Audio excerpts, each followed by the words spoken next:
Welcome back after a brief hiatus to the Wine Boys podcast. Boys. Hello. I'm here. Hey. I'm alive. We're back. And we're a little too loud. Yeah. Boys. Take it down a notch. Take that down a little bit. There we go. Half a notch. There we go. How we doing? We're good. Okay. No COVID-19 in our house. Nope. Had a little scare. But, A little scared. Had to quarantine you had to quarantine. I had to quarantine for 5 days. Okay. Which was nothing. And my fiance actually just got off quarantine. So we good. Y'all good? Yeah. Test negative? We're back. Yeah. Is y'all finished? Y'all done? Yeah. What else? What else? Boys, let's talk about shirts. Let's talk about shirts, and then we'll talk about other things and how to get said shirts. Pubic hair. Pubic hair, of course. Puberty. It's important. It's an important step in a boy's life. Yeah. But before we get to that, you may purchase t-shirts at teespring.com/stores/The Wine Boys. We have new in-stock long sleeve shirts, 2 different hoodies, lots of different just brandable stuff. Put it on and slap it all over the place. Ooh, slather it down. Also, too, boys, while we're on the topic, if you enjoyed this here podcast, give us a good rating, 5 stars, rate, review, subscribe, all that nonsense. Because essentially what it does is when you type us, we come up higher in the rankings. And it's better for us to keep the show free. Gives us opportunities for you to, show us some love. Of course. And the more love that you show, the more free stuff we're willing to give. So I would do that. Do it. Now. Right now. Right now. Don't even listen to this episode. Just go, 5 stars, rate, review, subscribe. Boys, you can find me at Lord Gerald on the Instagrams and the Twitters. Tonight we have a lovely show in store for you guys. I would like to talk about my social media as well. Oh, you didn't even introduce. No, Boy, you slip a slacking. I'm sorry. It's been 2 weeks. All right? Okay. All right? I thought I was pregnant. I'm at the Zach Edward on Instagram, Twitter, and we collectively are at Wine Boys Pod. Also on those 2 forms of social media, Instagram and Twitter. You may finish your. Oh no, I was. Oh, you done? Yeah. I said, did you finish or is you all done? I'll just cut to the intro. Slip slowly into silence. Yep.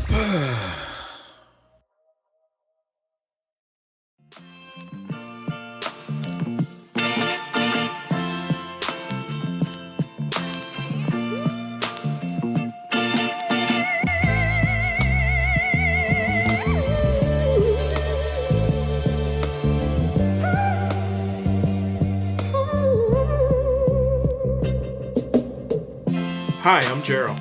And I'm Zach. And we are the Wine Boys. Boys.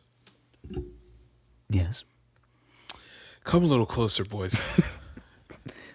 I'll meet you in my lair. Le Jardin du Bois. That's my favorite one. Yeah. Did you turn off the Mother bitch? See, that's what I'm saying. Like I'm gone for 2 weeks. Hold on. And you just forget. You just forget how to do everything. Can I Baby, get a I'm professional sorry. in here? I'm sorry. You know, I'm really sorry. If you guys, if you're a production artist, can you just DM me? It's at the Zach Edward. I'm sorry. It's unbelievable. You know what? You know what? You know what? You know what? You know what? You know what? Just wait. Just wait. Wait. Just wait. Just wait. For what? When I will break your arm and drive you to the hospital in your brand new car. That's funny. All right, boys. Welcome into the Wine Boys podcast. It's been a doozy of a week. Been quite, yeah. Yep. Had a little bit of a COVID scare, which I equivalent to very similar to a sexually transmitted disease type of scare. You have to wait for results. You're nervous. You don't know exactly what's going on. Question every nasty piece of pussy that question every welcomed.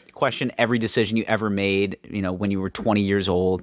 It's just like, she said it was okay and I don't know. And then I heard the story from Bill, he told me about her and I was like, I don't know about her, man. It started itching after and I'm like, oh no. Oh no. And then I put I think it's an ingrown hair, but it might not be. Yeah. You ever had somebody just look at you and just hey man, you want to look at this? I've only had one person ask me. Actually, yeah, I've had a person do that. I've had one person ask me. He's just like, dude, I hate to do this. Like that's how he started. I was just like, hey, I got these bumps, bro. yeah. He started with, and I was like, he goes, man, I just shaved my pubes, man, and like, I don't know, they look different. And I'm like, okay, like what? He goes, like pearls, and I'm like how many of them? He goes, I don't know, like a handful. And I'm like, I was like, are you gonna ask me to look at your dick right now? And he goes, can you? And I'm like, yeah. So I did, and it was fine. They're like nodules. Like You have a nice piece? it was a serviceable dick. Yeah. All right, like standard issue. Yeah. Nothing crazy. Yeah. You know, it's just a Chevy Malibu of dicks. okay, not even an Impala. No, it was A little smaller?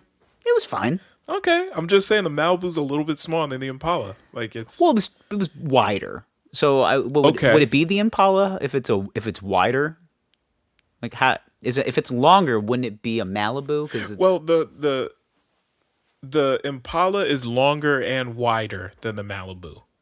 this one was just kind of It's just wide. a bigger car. Yeah, this one was just wide. It So was wider wide, than but it really. not long. Yeah, it was just kind of a serviceably wide penis. Okay, like a Chevy Aveo, like a compact but deceptively large inside. Yeah, Okay.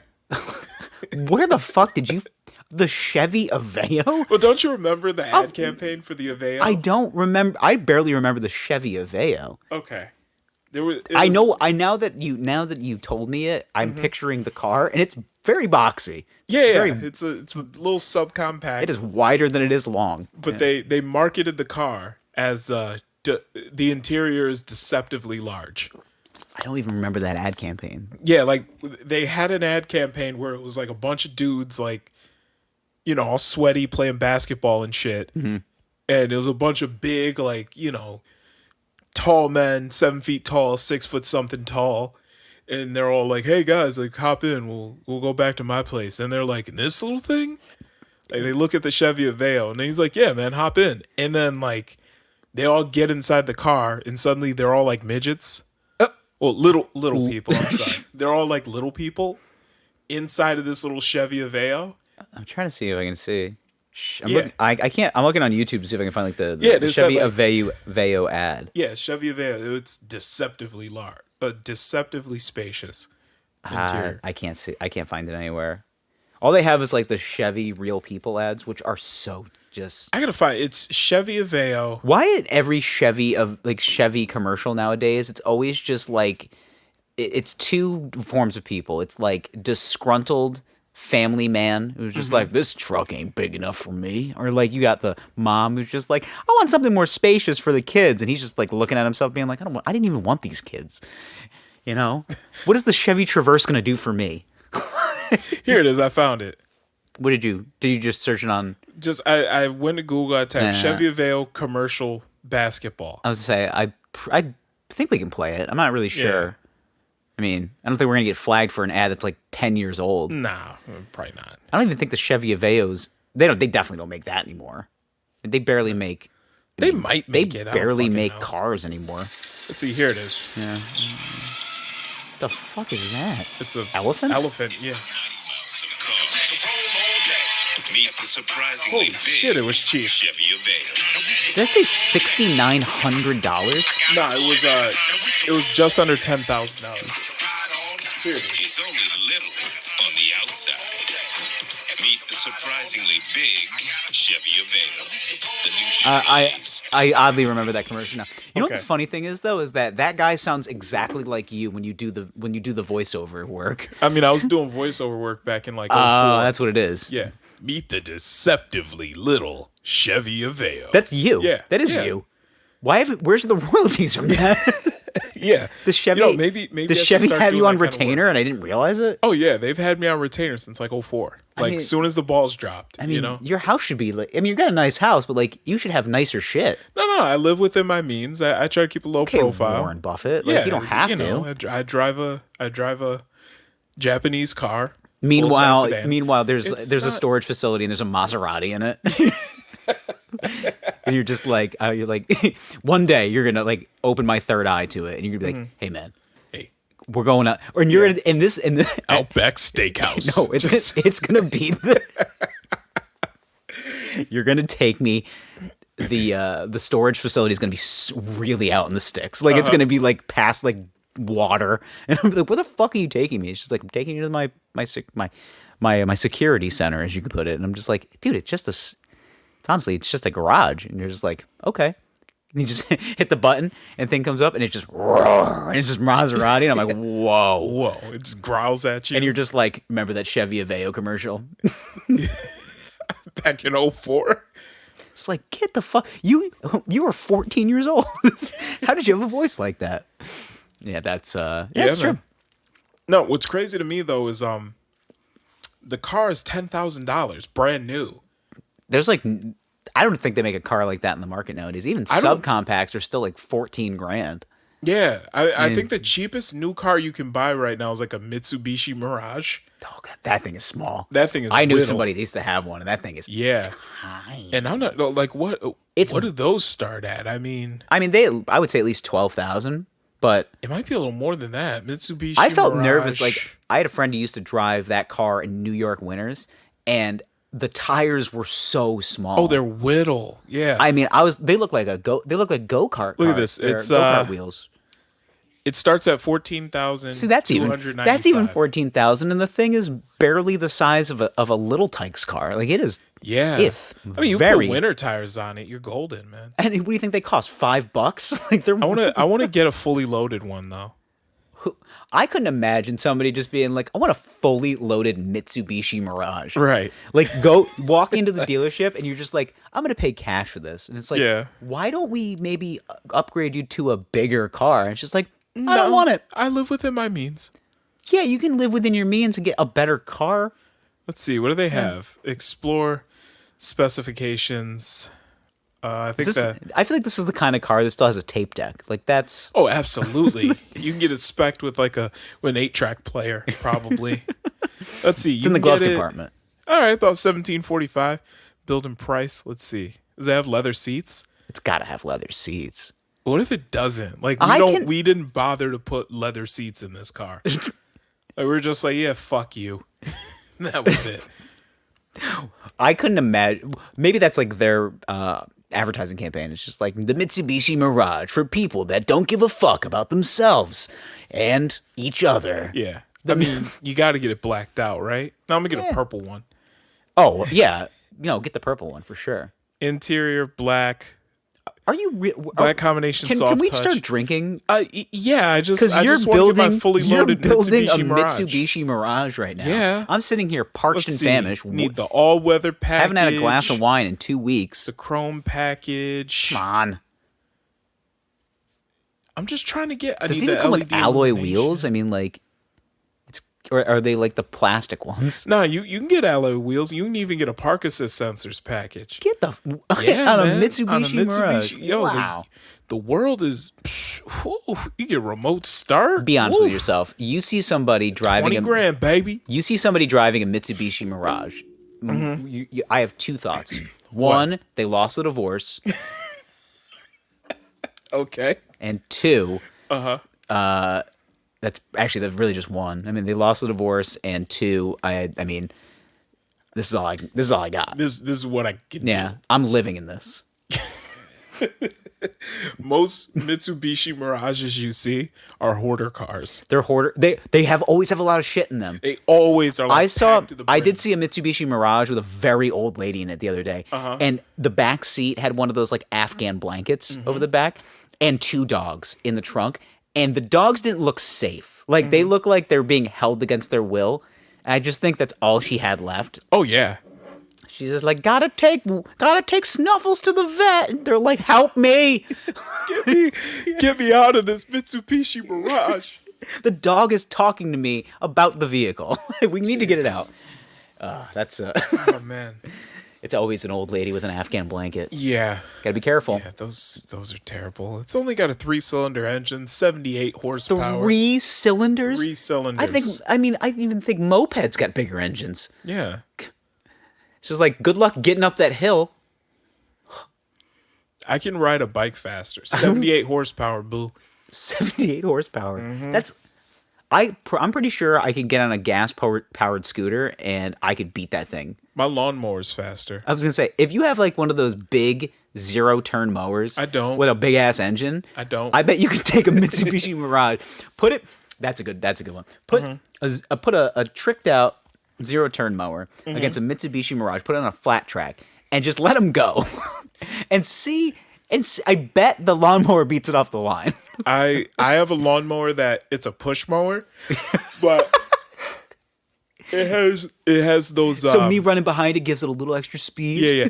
But it has the what is it called? Where like if you pull the lever down, the front wheels spin. Gives you a little. Gives you a little push assist. Auto accelerator. Yeah. You know what I'm talking about. I know what you're talking about. Yeah. It gives you a little. So if you got to mow up a hill, it's like a little bit easier. Yeah, it gives you a little oomph. Yeah. That's what I got in my life. Faster than a Mitsubishi Mirage. I feel bad that we're like shitting all over this car. Like, it's a shitty car. It's not a good car. It's a terrible car. Yeah. And also the fact that Mitsubishi decided that they're not going to sell like the Lancer in the U.S. anymore. Come on, guys. That was the OG. Like my friend bought his first car. That was the coolest car they had. Yeah. Was the Lancer. The Lancer was a decent car. I knew like 4 people that had Lancers. Everybody had a Lancer at some point. That was one of my first car choices, was a Mitsubishi Lancer. I was this close to like leasing one. I almost bought one. I was like, I don't think so. You know, talk myself out of it. Yeah, I didn't, but I was like this close to getting like one. pen was about to hit paper, and you're just like, let me keep looking. not today. Yeah. Instead, I got a Honda Accord. I was gonna say. Definitely the more manageable and sensible choice given the conditions we live under, and they cost about the same. And that's the crazy thing, is that a Honda Accord is definitely a better vehicle overall. I mean, it's not a looker. I mean, the Lancer had some. I don't know. I thought that Accord I had was pretty. It was nice. It was a cute car. It was. You know what? The thing I don't like about Hondas is I feel like their dashboards are so big. Yeah, like they're just. I like that about it. The speedometer is gigantic. It's meant for old people with bad eyes. Oh, yeah. And definitely. it's just like, it's unnecessarily big. And then they're like, not only are we going to put this gigantic display on your speedometer, we're also going to put digital numbers, just in case you forgot how fast you were going. That's a Civic. They do that in the Civic. Oh, no. All Hondas come stock with that. Like, my fiance's got a CR-V, same setup. It's got the digital thing in the middle. Yeah, the Civic and the CR-V, they do that. They didn't on the Accord. They didn't have that. I thought yours had that. The little like digital sensor in the middle. Nah. All right. Didn't have it. It basically, you knew how fast you were going because the thing looked like one of those like, like the thing when it bounces back and forth. It's like I forgot what the hell it's called, but anyway, so you almost bought a Mitsubishi Lancer. At least it wasn't a Mirage. Almost did. So it didn't do it. Got an Accord instead. Well. Yeah. You live and you learn. Yeah. And now you're back to driving full size sedans. Yeah. Big sedan man now. Big sedan. Now daddy's got leather seats. Yeah. I gotta tell you, price went up. Anyway. Let's drink. Okay. Let's drink. Let's talk about wine. Yeah, penises. So boys, tonight we are drinking Francis Coppola, the director. We're drinking wine. his blood. We are drinking Francis Coppola because we need to get some type of we need help with our creative juices. So this is we're actually going to drink creative juices. This is Mr. Sir Francis Ford Coppola's Diamond Collection, his 2017 Black Label Claret. It is a 19 Claret. Yep, Claret. Is a 1910 type Cabernet Sauvignon.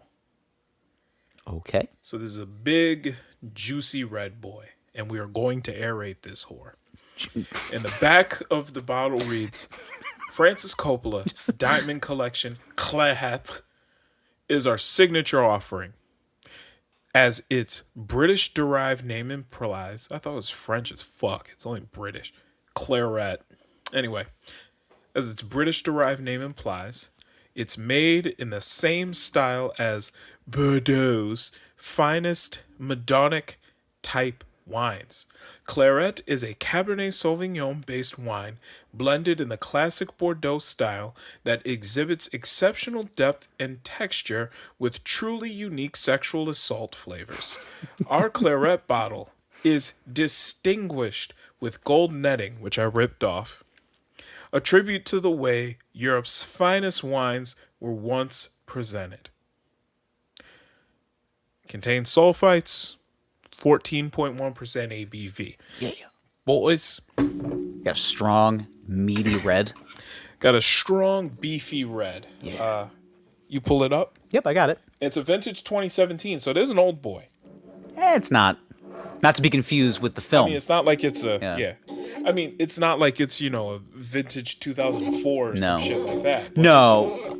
I think the oldest wine we ever had on this podcast was a 2003, and it was like that buttery French Chardonnay, which was so good. Was it that old? I think it was a 2003 Okay. or an 05. It was a mid 2000s bottle of wine. It Okay. was delicious. And that was the one where I was like, this 100th episode or some We're shit. drinking like butter. It was And I got- it was really good. Yeah. Yeah, it was. I get it now. Uh-huh.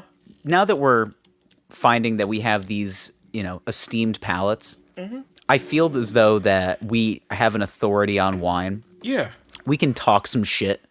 Absolutely. Like if somebody comes up to me and I want somebody to check me. I haven't had it in a while. I want somebody to be like, go to a setting where wine is being served and somebody just start asking me hard questions and I just know the answers and they're just like, oh my, I have to say you are just so refined. Ooh, soft, subtle, Yeah. like Okay. a baby's breath. Okay. So Smell good? I'm smelling this cork, and I'm actually getting a small dark chocolate vanilla-y. That makes sense if it's an aged Yeah. Cabernet. Ooh, that's nice. That is nice. I got a right? feeling I'm gonna like this because it's right up my alley. Yeah. I'm a dry red boy, Right. so all right. So yeah. No, it's definitely this is I think we're gonna like this one. I think so, too. It's funny because a lot of Our palates are very similar. yeah. It's just funny though because a lot of like sommeliers like kind of shit on Francis Coppola, which let's be honest, this is like grocery store wine. Yeah, If- it's like the first wine that you see, and you're just like, hey, I know Francis Coppola. yeah. It's definitely if you live in a place where they can sell wine in grocery stores, unlike New York State, Yeah. you can find this in most grocery stores. I was gonna say this wine is probably the most reviewed wine that I think we've ever had. Yeah. So which usually means a lot of people. It's very readily available. Yeah. So let's pour it up. Let's taste it. Okay. We'll Yeah. talk about what the sexperts are saying. Okay. Record me, whore. Oh, I'm sorry. Yeah. Jeez, record, Jesus. Record I'm on me. I'm on- pouring the wine. You have I'm- one job, Chuck. I'm on tape You delay. have one job. Why don't call me Chuck? You have one. You have one fucking job. Okay? I don't like when you're lucky. You're my. just do it. Just You know what? You're lucky. You're my neighbor's kid. Okay. Paying you since 07 to cut the grass, and you've been fucking that up too, huh? yeah. I'll tell you something else I've been fucking. yeah. Huh? Tell me, what have you been fucking? Huh? I'm sorry. What? You actually heard that? What have you been fucking? Huh? I've been talking about nothing. What? Just What? I'm just You gonna fucking my wife. I'm gonna go sit in the corner. Yeah, I know about that. Oh, you do? Yeah, Yeah. I let you. I sit in the Yeah, closet. I let you. I watch. I record it, and then we laugh at you later.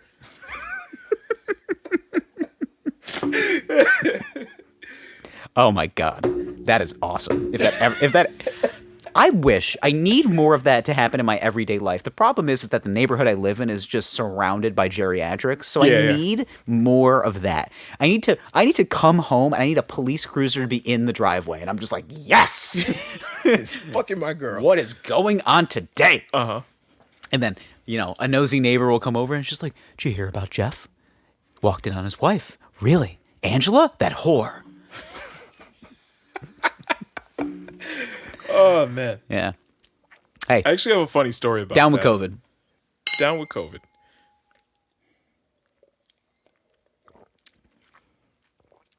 It's good. Yeah, it's not bad. Yeah, it's Aerated. yeah, It needs aeration. A little bit. Yep. It's good though. It's very clean. It's Typical cab sav. it doesn't stay on the palate too long. It's got a nice. Yeah. I'm getting actually like a vanilla note Yeah. at yeah. the end of it, but not like Now, that. the way that cork smells, Yeah, that was good. But this is I want to live inside it. Blackberry, a little bit of a plum quality. yeah. I get that. I get a strong vanilla note at the back end. It's very It's dry. It's got a little. yeah. Not the tannins aren't too. It's juicy in the front of the palate. Finish is very dry. It's light. Yeah, it's light but also substantial. Figure that one out. All right. So It's this a real is tongue stainer. oh god. Yeah. This is the kind of wine that you drink and you smile and people are like, "You've been drinking wine, huh?" Like, Yeah, red. yeah, I can tell. You should probably get a mint before you hit the road. This is Francis Ford Coppola Winery. It's the Diamond Collection Claret, the black label. It's an 89-point wine. It is from the Napa Valley of the United States of America. Okay. Average price of this wine is between $14.99 and $17.99. You probably paid that. I don't even know if I bought this one, to be honest with you. This might have been Love a gift. Love gift wines. Yeah. This might have been left over from Christmas. I found it in the back of the liquor cabinet, and I was like, oh, I got wine. This is a podcast. Your excitement is exactly how I feel. This is a characteristics of this wine: bold, slightly tannic, dry, and slightly acidic. Yep, that's about right. First tasting note: vanilla, oak, blackberry, plum. Jeez. Yep. I'm Jesus. I'm killing the On game. net. Yeah, Kobe. Rest in peace to the god. Cherry, raspberry, and red fruit. Overall, this wine pairs well with red meat, lamb, beef, game meats, and dark poultry. Okay. Game meats, actually, a venison steak would actually probably be really good with this because I it's could see super that. lean. I could see that. Yeah, and lamb too. Again, so basically lean meat, lean red meats would Okay. be good with this. Dark poultry. Good So steak that's medallion. duck. Yeah. That's, yeah. Oh god, I had a duck breast. Duck titty. I had duck. You ever had duck sushi before? No. I had some like 3 weeks ago. Fuck. Whew. Yo, it changed my changed my goddamn life. Damn. I thought so. We got some like ramen. I think it's like ramen place, but they had this. It was an appetizer. It was just duck breast sushi, and I'm like, can't be actually sushi.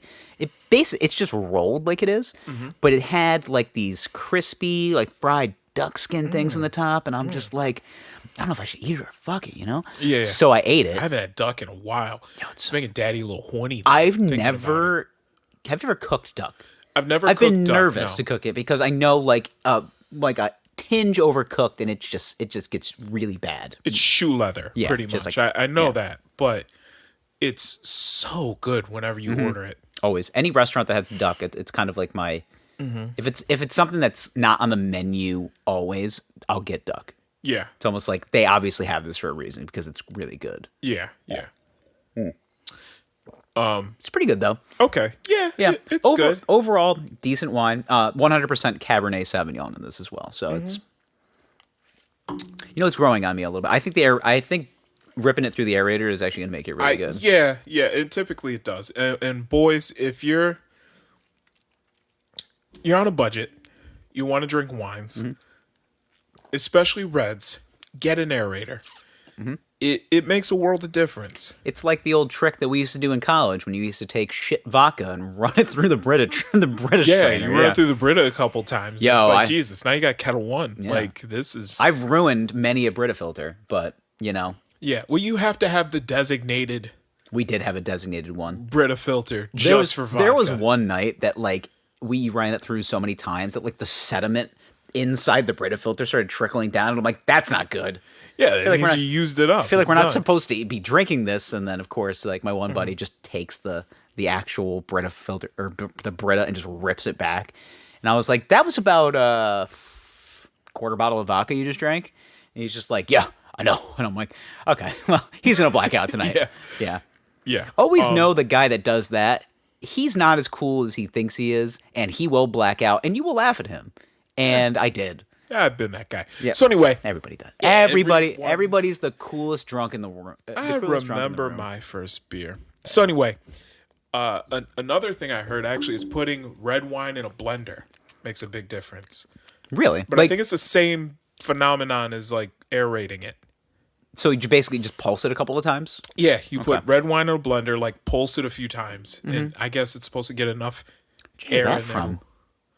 there. like BuzzFeed or some shit. Oh, it was years like ago. Like this is. I thought this was like, you know, your wife's like Italian like grandmother or something like that. She's like, you just put it in a blender and it's gonna be delicious. Put it in the blender, sweetie. Yeah. No, it's What the fuck are you doing? Put it in the blender. The blender? no, but that's one thing I heard is you put red wine in a blender, and it's supposed to. I like it's that. pretty much the same as an aerator. I kind of like it. Well, that gives me more of like a sangria vibe. Like you put it in a blender, it's like, oh, well, this is the same. I kind of want to try it. Me too. Me too. I mean, but this is the same article that said putting vodka in a Brita filter a couple of times, like it. Yeah, it tastes a lot better. This I didn't even read the article. Like one of my buddies bought shit vodka, and he bought. I guess he got a couple of Brita things for like Christmas, and he just brought it in. He goes, "We're making vodka," and I'm like, "We're making vodka? Like, We're just gonna make do you have shitty corn and vodka potatoes? better." Like, how are we Yeah. gonna do that?" And he's just like, "We're just gonna run it through this Brita as many times as we can." And I'm like, "Okay." So we did, and like one night we did 6 times, and I was like, "Holy shit! I think this is Grey Goose, man. Like, nice going." Yeah. Your parents are gonna be really upset. You have to buy a new Brita, but I mean, Just get the new filter. yeah, exactly. It's fine. Yeah, you gotta replace those every now and then anyway. It's stiff. You know what's the worst thing about owning anything that has a filter? Yeah. Is like you replace it, but you wait so long. Oh, you never replace it when you're Air supposed conditioner, furnace, to. Yeah. You fucking- Brita, coffee. Yeah. And then you replace it and you're like, I should do this more often. It does make I a cleaned difference. my coffee maker a couple weeks ago and just ran like distilled vinegar through it. My coffee went from tasting like Starbucks asshole to like the best coffee I've ever had. And I'm like, oh, this is what it tastes like to not drink peasant coffee. Oh, okay. Yeah. Wow. And then it's going to gradually get back to like Dirty. a Starbucks dumpster. Yeah, And you won't even notice it. It's like somebody took a baby diaper and just put like Starbucks grounds into it. Yeah, It's like, until, like- I've been just eating horrible coffee. Yeah. Just Until one day, like 2 years from now, you're going to feel motivated enough to like clean out your coffee filter again. And then you're going to say, why don't I do this more often? And then 2 more years is going to go by. It's a vicious circle. I know. And honestly, it's just internalized laziness. It's mostly. Of course. I feel like maybe it's just a male problem. Maybe it's not. Maybe No, I maybe don't there's some think lady so. boys out there that like want to give in their 2 cents and just say, "Listen, me too. I hate cleaning the Brita out." Like, Yeah. But I don't know. Yeah. Anyway, we replaced. What? I was gonna say, you gonna pour me Oh, another yeah, glass? yeah. We'll aerate this. I was We'll gonna say, you're, have some aeration. I'm in this waiting nation. with bated breath here. Oh, yeah. Look at her. In all her glory. Air. Oh, yeah. There we go. Yeah, no, we changed the filter in my refrigerator for the water on the door. Mm-hmm. Didn't even know you could do that. Oh yeah. That's why you get married. Women, Yeah, women know shit, man. fucking broads, man. Yeah. Always Listen, buying shit, always buying shit, spending my fucking money. making sensible purchasing decisions. Fucking broads. My favorite- Soaps that smell good. Yeah. I compliment you almost every time I come here. Like the soaps in your bathroom are phenomenal. They smell. Exquisite soaps. Yeah. And like I said, my fiance turned me on to like some of the more like sustainably made soaps that use like olive oil and like the good ingredients. My Yeah. hands have never felt better. Oh yeah, your skin is so soft. And I'm just like, I get why you pay the extra like $2 for like good soap. It makes a difference. Yeah, because my hands go from like, ashy to classy. Yeah. You know? Yeah, like pinky out. Anyway. Pinky ow. Ow. Pinky out, yeah. Oh yeah. Yeah. Yeah. It's better. Yeah. It honestly kind of kills the bitch, this kills its vibe. Like it really does. It's Maybe it needs to warm up a little bit. let me cup. Cup the glass. Yeah. Kind of. You know what I'm really looking forward to once we're both fully vaccinated is to like go wine, like just to go touring. Go just drink Yeah. a bunch of wine. We're gonna have to do a live. Just get drunk in public. Just do. The best thing about going to wineries or going to places, especially like where we are, you kind of have to go to the middle of nowhere to get to the wine. Yeah. It's like you can be drunk there and people are just like, you need a ride home. It's just like, nah, we're gonna drive, and they're like, okay. Yeah. You guys that's look pretty drunk. much how places You guys are. should have some crackers. It's never sustainable food. Yeah. You guys want some crackers? It's like a steak would be better, but okay. Yeah, like, so there's your 6th winery today. Because have some we'll give you a second packet of crackers. Because when a handful of oyster crackers, that should do the trick. We're better. We have animal crackers. Oh my God. I don't like that. I do not like the winery that gives me animal crackers. I don't want something sweet in my mouth when I'm drinking wine. Like, I need salt. So, like, I see that and I immediately start looking around just being like, can we get the fuck out of here? Or, like, how do we not be rude to the people that, you know, the fruits of their labor, literally, and they serve me animal crackers like a 4-year-old? Like, what do I do? Do I just slide it back to them and just go, no, I'm good. Do you guys have, like, adult snacks? Like, maybe something that's got a little salt to it? Yeah. You know, I don't want to be like, here comes the zebra. Like, I want like, something with some, you know, I'll take an oyster cracker. That'd be Ritz. lovely. I don't care. That'd be lovely. I get deeply offended by somebody of course. If you serve a 30-plus-year-old person animal crackers and just be like, they're good. It's just like... You know, at first I feel Don't. offended, but then I start eating them, and I'm like, why don't I get these more often? I see, and that's how I feel sometimes. These are Like, pretty good. we had one of my fiance's friends came over with her like her 2-year-old, and she's just like bopping around. She's just eating animal crackers, and I'm like, I haven't had them in a while. And I took a little scoop, and I was like, they're not terrible. I mean, they're just kind of like sweet-ish crackers. They're like, they're not honey sweet. They're just, you know, Sweet it's good enough for enough. the kid, you know, Yeah. just like Honey Nut Cheerios. Like, Yeah. it's like they're a little sweet, like, but it's like an indulgent snack that you don't feel bad about. Yeah. Yeah. Yeah. Like the way that I see it, like, I'll be perfectly honest. Like the other day, I ate 4 donuts, just like out of the blue. My mom went and visited one of my aunts in Pennsylvania. On her way home, she had a Krispy Kreme donut.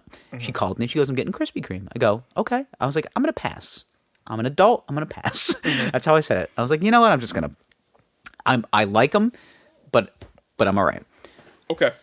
So later, day goes on. My mom calls me. Hey, what are you doing? And I'm like, I'm at work, you know, just doing whatever. And she goes, so I was at Krispy Kreme. And I was like, okay, yeah, I was aware of that story earlier. She goes, well, I guess on Mondays they do a buy one get one promotion, so I have 24 donuts. And I'm like, So I got 24 donuts. I was like, okay. She goes, I need you to take them. And she said need. Like, she goes, I need you to take them because I will eat all of them, kind of. I felt that, like, the tremble in her voice. And I said, I mean, okay.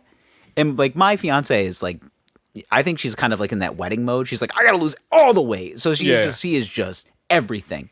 She's like, I don't want to touch a thing. And I'm like, okay. And she's been doing great. I mean, she looks good. She feels good. She's inspired. She's doing Twitter rants about feminism. It's great. And it's that part I'm kidding about. She doesn't use Twitter, but she was like, I text her and I go, hey, my mom went to Krispy Kreme and has a dozen donuts. She goes, do not bring them in this house. In like all caps. And I'm like, I go, okay. I said, what do you want me to do with them? She goes, I don't care. Just don't bring them in the house. I go, but I want them. She goes, just make sure I don't see them or I'm going to throw them out. And I was like, okay. So she's tossed on the gauntlet. So what I did is I got home last night, left them in the car. I did eat one on the way home. Couldn't help myself. So you sat in the car, ate this donut. I had to stop. I stopped at the grocery store on the way home. So I'm in the grocery store parking lot, just mowing down a glazed donut. Like a person that's sad. That's like a sad person. And I'm just like, so good though. And I'm eating because there's so. You're looking like an overweight middle-aged woman in a Taco Bell parking lot on her lunch break. The thing is, I'm not a big guy. So No. like, the thing, I could probably rip through a dozen donuts, like realistically, and probably not gain any weight. Like that's just how it's just my weight fluctuation. So I'm eating this donut. I'm crying. I'm eating. I'm eating this donut. Well, the tears at it. Yeah, nice the tears actually help kind of dissolve the glaze a little bit because it's a little hard. It's been sitting in the car. But they also bring out different notes in the glaze. Yeah. Yeah. It goes from like this like sugary, almost like this there's too much sugar on this to like this almost subtle kind of mystic glaze where it's just like, oh wow, I'm opening up my third eye right now. It's almost like an umami. Oh yeah. Oh mommy it is. Yeah. So I ate it and then I went got through did my grocery run, got home, ate another one. ate another one was in the driveway. Uh-huh. You know, listening to "Hello" by Lionel Richie, and See, so you're sitting in the driveway with tears in your eyes, listening to "Hello" by Lionel Richie while eating donuts. Okay. thinking about all the poor decisions I made that day. Are you masturbating? No, but I kept telling myself you worked out today. They just kept Okay, saying that you worked okay. out today. You're fine. I ate those. I wait for her to go to bed so I can sneak them in the house like a side bitch. Okay. So I put the donuts on my side. Shut up, bitch. I'll fuck you on the couch. I go inside. I had to find a hiding place. So luckily, and I hope she doesn't listen to this, but there's a curio in our spare bedroom that I just hid them, like behind like vases and shit. So there's a box of Krispy Kreme donuts in with like board games and vases. So they're all stale now. No. Surprisingly, I ate more. I ate a couple more later in the evening. I had some help, from, my friend Mary, and I ate a couple more, and I ate like 5 that day. And Okay. and then the next, so like, and I was all right. So today I wake up, I kind of forgot that I brought him in the house. So I took a shower, and I got excited in the shower that I was like, shit, I got fucking Krispy Kreme in like the next door over, like washing my hair. I'm all excited about Krispy Kreme donuts. And I was like, I hope they don't suck because they've been like sitting in this dusty cabinet. It's like where I would hide my drugs. Like that's the place I would hide them. So I get out of the shower and I get ready for work. And luckily, so basically, I literally know I have to hide these donuts because I know she doesn't want to see them. Yeah. So lucky for me, she's finishing her quarantine, so she's staying home. She's working out upstairs as I'm leaving for work. And I'm like, perfect. She's distracted. So I go downstairs, I throw 2 in a sandwich bag as I run out the door. This is lunch. I'm nibbling on one on the way to work, and I'm just like, you're the reason I live. Like... It's just so funny though how like women like want to look so good for their wedding. Yeah. That like they're willing to. It is this huge motivator. They are willing to get rid of happiness. To abuse themselves. They are legitimately like when they do workout programs. If there's somebody on the other side of a screen, or if they're like into a workout program, like you do your Peloton thing. Yeah. Like. I think they really, truly believe like that person on the other screen is being like, fuck you, lose the weight. And it's just like, whoa, man, like you don't have to be so aggressive. We talked about this before. Like I want a truthful Peloton class. Okay. I want a Peloton class that like picks out all of the imperfections and things that make you upset. Okay. Like just a guy who's just like shouting you out and just being like, I saw you ate those 3 donuts today, you fat fuck, you miserable bitch. And I'm just like, Jesus, man. I mean, he's not wrong. See, that's the thing though, is all these fitness instructors, they have to be like a little too inspirational. They gotta be they're getting paid to be overly happy. Yes. Which I have a problem with. Like, I just want them to be honest. Yeah. Like, you know why you're here. Yeah. And I'm gonna tell you why. Like, I want them to be like why do you think football players are so motivated? Like, it's not just because they like got overlooked by a couple of teams. It's because they got a trainer who's just being like, you're nothing. You are a piece of shit. What's weird to me though is most football players have that like Jesus inspired level of motivation. Some Them do. and Steph Curry. I feel like it's mostly, you see it mostly. I kind of feel like Steph Curry. The NFL. And I also trying to figure out, this is something that bothers me. Why is he so skinny with a chef wife who is a good cook? Yeah. Like, oh, really? She is didn't she win like a James Beard Award? Like, she's she's a chef. And he is like too skinny. Like, what does she do? Do you think she doesn't feed him? Or that maybe that's the motivating factor? I think Steph is a pretty average bodied dude. Like, if you don't drop 30 tonight, you ain't getting this curry shrimp. And you're like, fuck, I better score 30 tonight. I think Steph is a pretty average bodied dude, but he just appears skinny because he appears skinny because he's surrounded by a whole bunch of monsters. That's true. You know, he ain't a big guy, but he's also not little. Either. No, he's not. I mean, like, he's what 6'3"? I would say, what's his build height? Like, he's probably 6'3", 6'4", I'd say. Steph Curry. Let's say he weighs 6'3", 200 pounds, 6'3". Yep. And how much does he weigh? Let's say about 200 pounds. 185. 185. Really? Yeah. Okay. So he is. That's pretty skinny, man, for 6'3". But keep in mind, like, you see him on TV standing next to LeBron James, who's 6'8", 250. Yeah. It's a difference. Steph Curry is think of this in courses. Steph Curry is the appetizer to LeBron James' main course. Like, Sure. for sure. Definitely. Who's dessert though? Dikembe Mutombo. But even then, you look on TV, like, you know, the ball boys look super skinny. The Ball Boys. That's fun. Ball boys, That's fun yeah. to say. Yeah, but a lot of these dudes look super skinny. But Yo, also, LaMelo is much better than I thought he was going to be. Like everybody was saying that he was the best of the three of them. He is really good. And he is Really very good. He is making the Charlotte Hornets, Yeah. a decent basketball team. Yeah. They haven't been good since ever. Like it's probably like honestly. Well, you know what I remember the Charlotte Well, Hornets from? the original they haven't been good since the original Charlotte Hornets. Glenn Rice. Yeah. Yeah. Yeah. Anthony Mason. Like there were some Muggsy Bogues. Like there were some assassins on that team. Wasn't Del Curry also? Del Curry was on the Charlotte Yeah. Hornets. Yes, he was. They had some pretty decent teams. Like honestly, the only reason I remember the Charlotte Hornets was The Last Dance. Because they were just like, holy shit! Like the Bulls played the Hornets a lot. Yeah. And they were like not terrible. No, the Charlotte Hornets back in the 90s were actually good. Pretty good. Yeah. But never could beat the Bulls. No, and then suddenly they left, and where did they move to? Charlotte. Well, no, New Orleans. That's right. They moved to New Orleans. They became the New Orleans Hornets. Yes. And then went back. No, so what they did was Charlotte recreated a new team. They became the Charlotte Bobcats. Yep. Whose best draft pick was Adam Morrison. Remember that Sex Panther? I do not remember Adam You don't Morrison. remember Adam Morrison from No. Gonzaga? No. He was the one that cried after they lost in the NCAA tournament game, and he had that like shitty peach fuzz mustache. You never seen this guy? Oh my god. It's actually one of the greatest play-by-play calls, maybe in the history of basketball. You remember, you know Gus Johnson, Of course. obviously. Yeah, There's yeah. more. Man, Liquid Velveeta voice. He screams. So Adam Morrison hits this shot, and he just keeps saying his name. And he's just like, Morrison takes the shot. He just freaks the fuck out. He just keeps saying, Morrison with the dagger. Like, it's just amazing. It's one of the greatest things I've ever heard. This sex beast.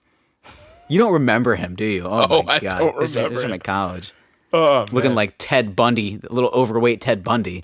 Like, I think this guy was the 3rd overall pick. The worst part is that the T-shirt was so big. Oh, yeah. He's- He's yelling in his autism growl. Oh god, yeah. He does look a little, He looks touched. yeah. This is him without the mustache. I kind of prefer the mustache. Yeah, he needs it back. Yeah. Also, the way the hair, like, hooks behind the ears. It's a little weird, right? Which is funny, though, because, like, for a league of dudes that, like, fuck strippers, like, Yeah. he doesn't really seem to fit the mold. For real. This is him in 2012 playing in China. Kind of looks more on brand. Yeah. He looks like honestly, a though, good fit for the Chinese national team. I get it, and it's he didn't have the best NBA career. Mm-hmm. I'm trying to think what is like. So I just like to know like what they average points per game. That's always like my indicator. So for his career, he averaged 7.5 points a game. Not great. Christian Laettner was awesome in college too. Like Yeah. and they made documentaries about that guy. Yeah. Where's the Adam Morrison doc? I need it. They should just call it. They should Adam Morrison. I tried to grow a mustache. but also Christian Laettner like had a personality to him.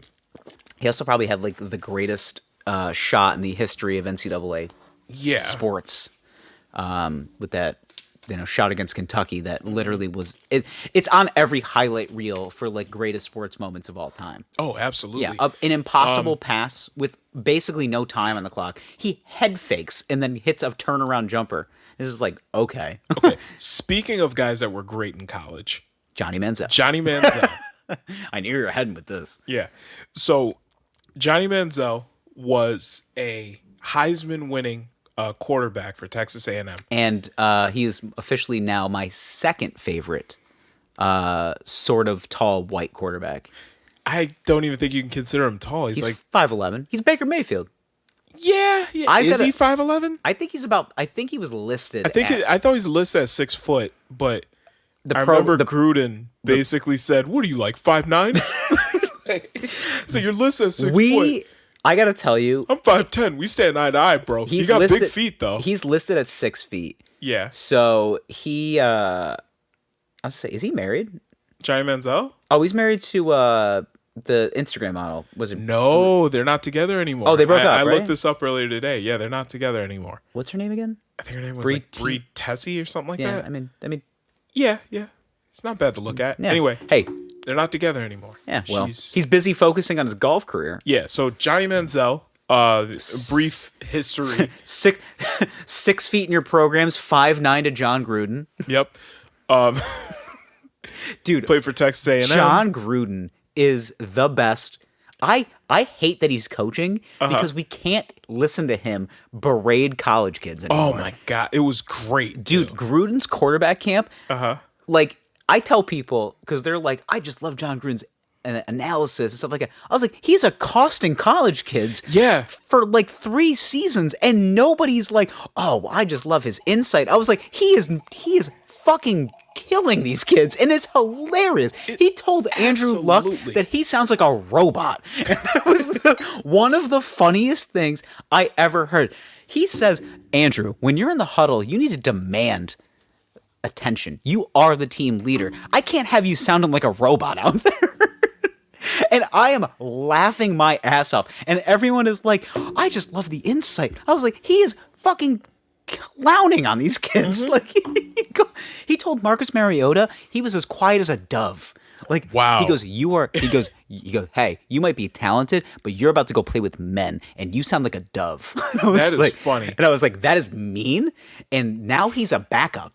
And that's why, because he needs to be an eagle. He's a dove. He's a dove. And it's that is funny. It is like, and the thing with Johnny Manziel, he killed him too. He's just like, what are you, 5'9"? Yeah, you remember that too, don't you? So when he used to, like, he would berate them and they'd just be like, go write a play on the whiteboard, peasant. Yeah. And they write a play, he'd look at it, he's like, huh, this is actually pretty good. Nice job for a short guy. Like, nice play. I'm taller than you. Yeah. Yeah. But anyway, I didn't realize dwarfs could write. Nice job. Like, but anyways, Johnny Manziel, he played for Texas A&M, won the Heisman Trophy. He was great in college. Oh, he won the Heisman Trophy. Hung out with a lot of rappers. Johnny got a little too big for his britches. Yeah, he hung out with a lot of rappers. Money sign. Yep. He got drafted by Cleveland. Actually asked to go to Cleveland. From there, basically, he partied a lot instead of going to training camp and practices like he should have been. Yeah. Eventually, Cleveland released him. He played in Canada for a while. Cleveland's got this infatuation with just kind of like, rough around the edges, kind of undersized, Texas quarterbacks. White quarterbacks. Texas and Oklahoma quarterbacks. Yeah. like mid, Southwest quarterbacks that are just like, I bet when Cleveland's going through the draft process, they're like, we need another Johnny Manziel, but not Johnny Manziel. They're like, we got Baker Mayfield. Good. A little more. Kind of like a little bit more of an edge. Got a police video. That's okay. Yeah. No Joe Mixon. Didn't punch the girl. But we need another Johnny Manziel. But like with less coke. Less coke, little more edge. It's got one police video where I have to say, now, this is going to come out during the draft process. Okay. Now, hear me out. I think he's the best. I think he's a winner. I think the he's got a great arm. He's got intangible. He's got teachable, intangible. He's a guy that we can really make the franchise. He's got a great attitude. He's a fiery guy. Now, there's a police video circulating where he actually got chased down by an overweight cop. Now, it's okay. It happens once in a while where an overweight cop, goes back to his glory days, runs a 4.5 40, and beats the kid.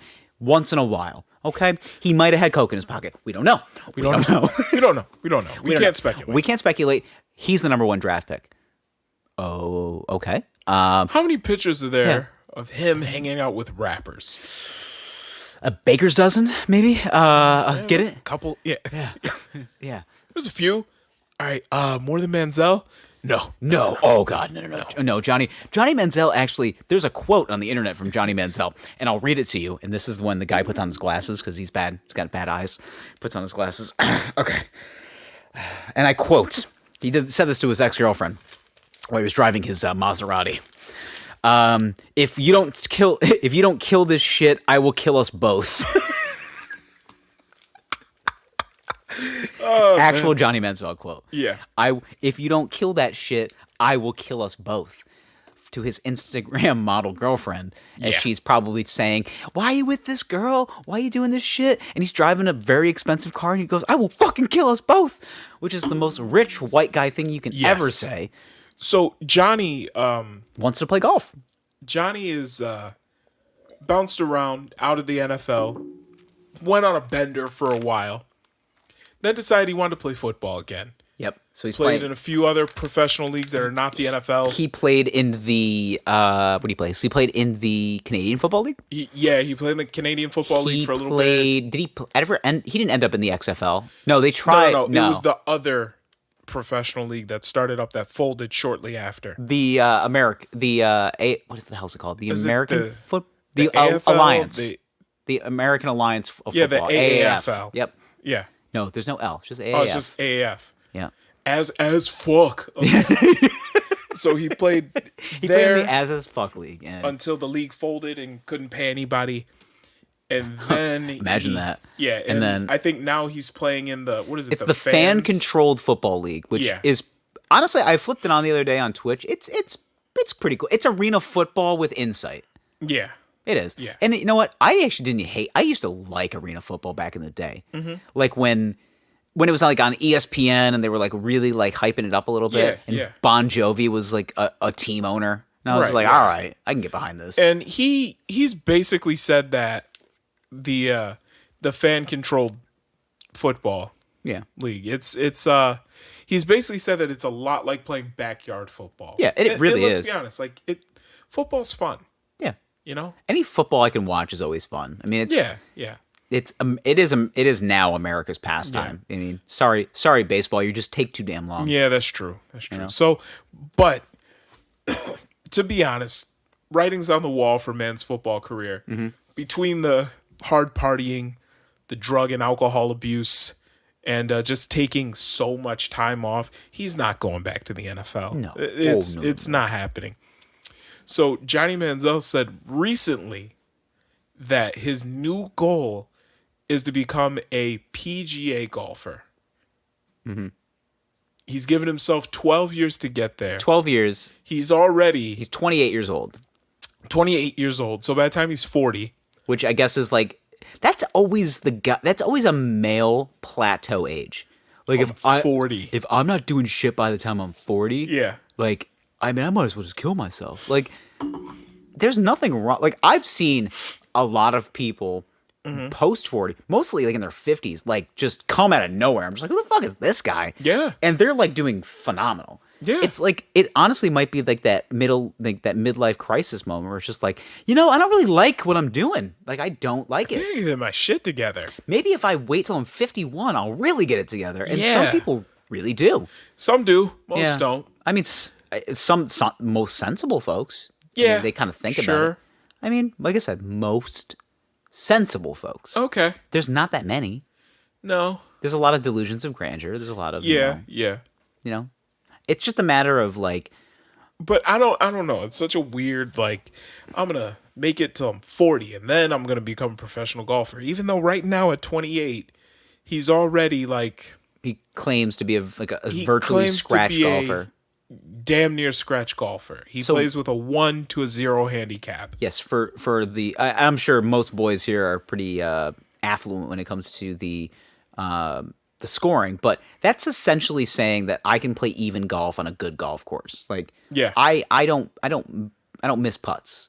Yeah, where the average golfer, you and I are very much the average golfer. I would play with like a 23 handicap. Absolutely. Yeah, like give me as many strokes as you can give me. It's humanly possible. I play golf essentially it's like why I bowl. It's because there's beer close to me. Yeah. It's just I golf to have fun and just drink. I pound drinks and I golf. Yeah, That's but the most especially fun. though, with men's out living in Scottsdale, Arizona.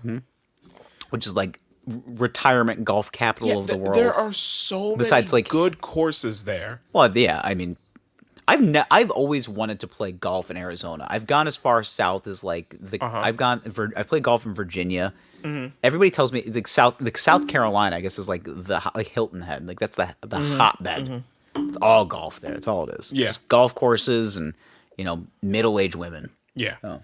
Sounds like heaven for you. So anyway, I don't know what it is about me. Everyone just kind of they look at me and they go, he's looks young, but he is balding.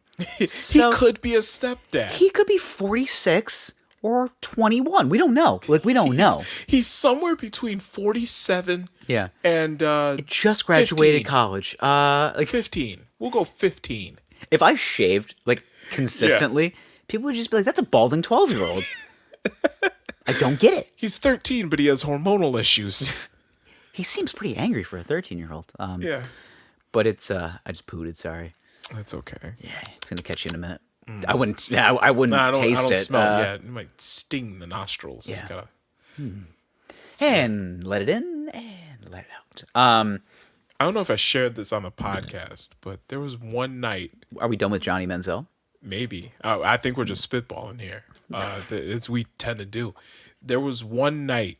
I believe it was the night before Thanksgiving. We were out at a We're bar. gonna say it was the nightmare before Christmas. No, it was night before Thanksgiving. We were at a bar. This was a few years ago. And you fucking ripped one. Well, we were staying. It was one of those. You can't just be airing out my dirty laundry. I mean, we were all together, but it was. Oh! You were all together. You acknowledged it. Yeah. You acknowledged it. Because I'm a man. Yeah. You fucking ripped. It was a good one too. And Nice ripe one. a whole bunch of people were like standing behind you. It's a crowded bar night before Thanksgiving, and I'm trying to think where this is at. I don't remember this. it was at the Wait. What year? So it was 2018, 2019? maybe 2016, 17, somewhere in there.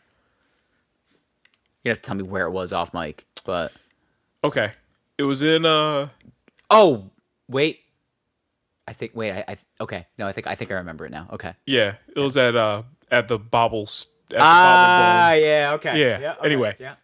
Anyway, Okay. you Distinct. fucking ripped one, okay? And like a circle opens up behind you. People just start backing away. And I distinctly remember there was this one large man. He had to be about 6'4", 6'5", and he was holding a very small dog. Why was he holding a small dog? I don't know. But I see the look on his face. He just goes, oh, like he smells it. And then the little dog also created an identical look. Just, and like, so. It's a little fuzzy, but it is starting to come back to me. Yeah. I The just little remember. dog I just remember the big dude with the small dog. Yeah, big And I go, dude, what small the dog. Fuck, is he have a And dog here? it affected the dog. I was like, "Oh, that boy talented." So Wow. I'm trying to remember what we had for dinner that night. I don't know, but it was the fact that I made dogs upset. Yeah, you made a dog upset with your poot. It was great. And dogs are not the most cleanly individuals. But yeah, I'm trying to remember what we ate for dinner because this had to be like 2016, 17, somewhere in there. This is a while ago. Everybody farts, man. Oh yeah, Some of us absolutely. some of us just have talented flatulence. There have been a couple of times where I've been at a bar with some friends after eating like a kimchi sandwich. Why would you put anybody through that? I am actually. When I was at the store the other night, like I had kimchi in my cart and I put it back because I just felt bad. Well, there's a anyway. Remember, there's a restaurant in downtown Syracuse. It's called the Crew Lusk. Okay, Okay, you know what I'm saying. I do. And they have a They have a kimchi sandwich on the menu. yes, they have a. Fuck outta I don't here. know if it's still there Okay. because of COVID and shit, but they have. Are you sure because of COVID or was it because of colon cancer? I don't know, but anyway, there's a menu item. It was called the Pigs and Zen. Oh, I know. It's a pork sandwich I'm with familiar. kimchi on it. It would give me, it's so delicious, but it would give me the most rancid farts. You want to know why you have those kind of farts? It's because your body's cleaning itself. Well, yeah, it's kimchi. It's just like, let's get it out. Let's in through the nose, out through the ass. Let's put some fermented cabbage in here. We're just gonna start cleaning. Like, it's just the bacteria in that kimchi. Kimchi it just starts scrubbing your colon. Kimchi is the loofah for your body. Like, it's the loofah of your intestinal tract. Yes, it just starts like, scrubbing. let's just get out this dog shit. Like, what is this day old sandwich? Yeah, it's just like, it's a janitor. Yeah, it's a very thorough janitor. It's just like, let's just thorough janitor. Just get into the hard His to name reach is Gary. places. Let's just get into the hard to reach places. Yeah, let's air it out. Yeah, Gary is 52 years old. He's got a couple of kids, but he's in the unions. He makes decent money. Cool guy. You know, people like Gary. People like Gary. Like, he's a great custodian. He does his job. You know, he's got some funny stories to tell. Always has a smile on his face. He does his job. He goes home. Fucks his wife. Good guy. Good guy. Anyway, Gary gets in those intestines. He just starts scrubbing the deck. Gary gets in those intestines. Gets all up in your guts. And he just starts scrubbing the deck. All right. He's got rinses out, gets back in there.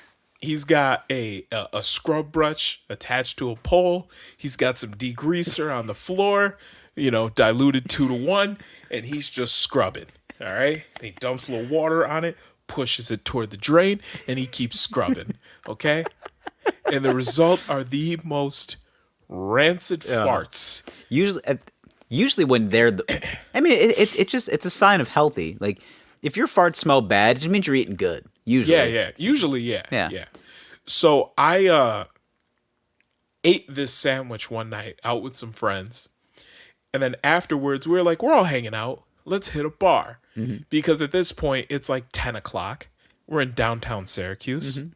So we took a trek down to, it's closed now, so I'll say the real name, the Penny Pub. No, it's open again. Oh, it is open? I thought they closed down, like, for good. No, because I thought they closed down pre-COVID. Maybe they did. I thought they reopened under, like, a new whatever. The Penny has its own lineage, so yeah, it's a good place. Okay, we go there. Me and a friend decide that we're gonna listen to "All I Want for Christmas Is You" by Mariah Carey on the jukebox. It's like October. It's June. Okay. And we're dancing around. We're screaming this song at each other. You can probably imagine the friend. Yeah, I can imagine it. It sounds great. And I am letting them rip. Just fly. Just bouncing up and down to Mariah, farting. Fly. It's disgusting. So yeah, this is what a night out with Gerald is like back when he had no children. You've experienced a few. I have, and it's fun. You're free spirited. You're an angel without your wings, really. Exactly. Showing my abs. Yeah, show. You're a good time. She was a good time. Oh man.